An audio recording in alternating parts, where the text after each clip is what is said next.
So I actually started on YouTube. I have a different channel. And that channel is about stopping the cycle of abuse. And it's oriented towards victims of abuse or people who have been victims of abuse who then had some unsafe behaviors because of how they were, conditioned by the abusive relationship, or are abusers who want to change. Basically, we're looking at kind of like a whole picture. And so I talk a lot about abuse over on that channel. And sometimes I bring in some spiritual or Christian concepts because I need to explain how they're being misused against them. So, for example, the concept of forgiveness, how it's being weaponized against victims. But in order to do that, I have to explain what it actually is in its correct context. So, anyway, I really try not to do too much of that. But I don't give a lot of advice on that channel.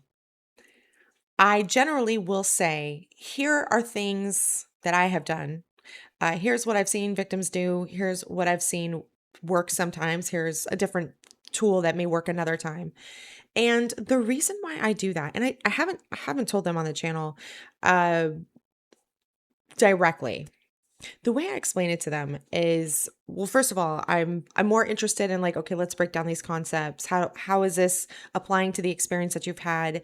And through learning about what abuse is, how it is impacting them, and sort of all of the ancillary explanations, they can incorporate an idea of what it means to be like a healthy person and how we should be treating each other. So it's not just for that specific situation, but it's helping reorient their inner mental model, their framework of what's healthy or relationship dynamics. But I don't like to give advice. And in fact, and I get people in the comments who are like, "Oh, what would what's the advice for this situation?" And I usually just refer to like me and what I've done. And even so, there's lots of permutations. But aside from that, and something that I can't really discuss on that channel, is that you cannot guarantee a piece of advice is going to work for everybody. And I don't think people realize that. Now, you do get the people where they ask for advice and then you tell them things and they're like, "Oh no, that wouldn't work because of this reason." They're your nose. They want to confirm that their situation is unchangeable and there's nothing they can do. And generally speaking, the people who most want that validated are the people where that's really not the case. Um, the people who are actually in that situation generally feel completely responsible for every terrible thing that's happening and that it is their fault. And so the prison is not just physical, it's also mental, emotional, spiritual, even. Um, so that's another reason why I don't like giving advice. But the thing is since I'm now older and I've given advice to people and then seen how it works out. And now I know about the Holy Spirit and I know about how God works from within us. Or maybe maybe you don't have the Holy Spirit yet, or it hasn't come on you or whatever. And, maybe you've got an angel that's kind of like nudges something. I realized, oh, we're all individual, unique people. We are all on our own individual, unique paths. And also, there's a intersection with the spiritual realm for most people that they're not aware of. And so I am not omniscient, I'm not omnipresent, I'm not whatever the other one is. I'm not God. And so once you realize that the Lord has set up the system in this, world, in this physical dimension, this physical reality, where people can still be guided, but gently, because it respects our free will. It respects our own ability to choose. It respects that if he were to show up in full presence, that it would be overbearing, overwhelming, and then you don't really have a choice at that point. That's why it's the still small voice, because that's how light It has to be so that God's not overwhelming us and our free will. So anyway, I have shifted over the years to giving people the recommendations or information about what I've done, but then also saying, you know, you're going to want to listen to that inner voice. You're going to want to listen to the still small voice. You're going to want to listen to your gut. You're going to want to listen to your instinct.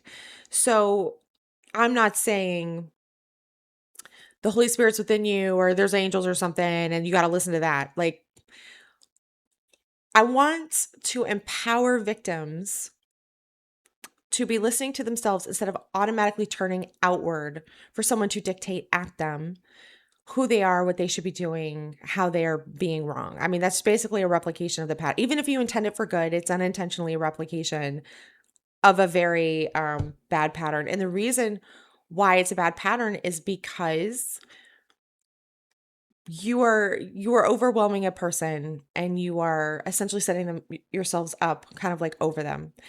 And so anyway, I started trying to like, you know, reorient people toward trusting themselves, looking inside without contextualizing it and saying, "Oh, it's like the Holy Spirit or, something." And obviously, when you are not a Christian and you don't have that covering and you're not actively engaged in spiritual protection for yourself and your family, maybe the voices aren't great. Maybe there are different voices. Um, but I don't feel that I'm in a position to kind of like do that breakdown for them. So the way that I phrased it was like, okay, sometimes you're gonna feel pulled in a direction, and that voice is reliable and makes sense, and you consistently get good outcomes. And maybe sometimes that inner voice is bringing you toward chaos. You want to ignore that. So again, kind of talking about it without making anyone buy into like a Christian framework or a religious or Jesus-y framework. Because the more I do abuse research or abuse work, and the more I do research on God and the Bible, the more I see just how much the Lord allows us to have our free will. He could come in. He could come in and make. He could come in and make us do things. But he's after our hearts.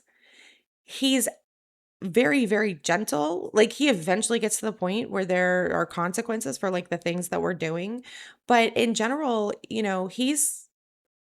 gives us space to be and exist and make stupid choices, but then be called back to him.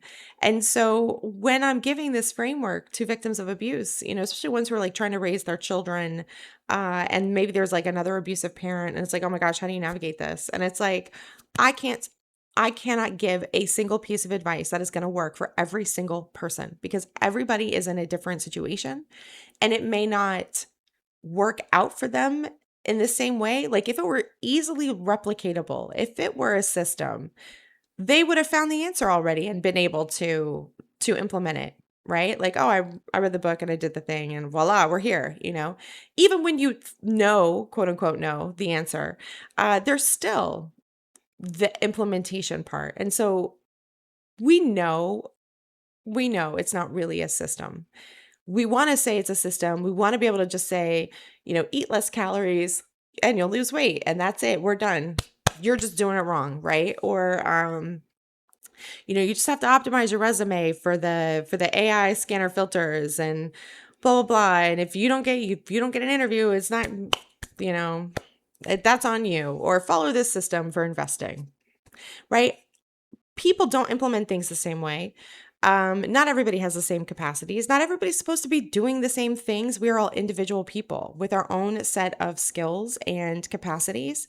And so, I have my specific set of skills and capacities. And so when I'm talking about things, I always try to be very clear, like, okay, this is what I did, but like, I'm not recommending it for you.